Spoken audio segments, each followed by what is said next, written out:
Parler face caméra doit toujours se faire avec le fisc. Bon, évidemment, on ne parle pas du même fisc que celui que vous avez à l'esprit.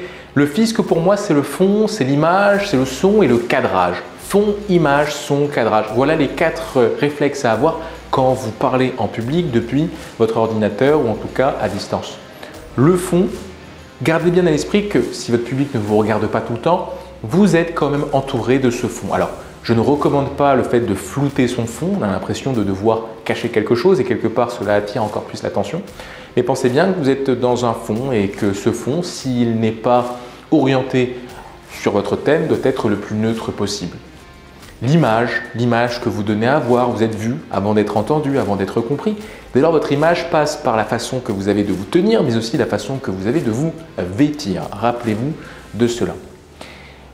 Le son doit être obligatoirement de qualité, car le son, c'est bien souvent la seule information que le public a tant il ne vous regarde pas, tant il est sur d'autres réseaux, ou parfois vous partagez des supports et donc on n'a plus le loisir de vous voir. Pourquoi pas avoir un micro, des écouteurs pour capter autre chose que le son de votre téléphone ou de votre ordinateur.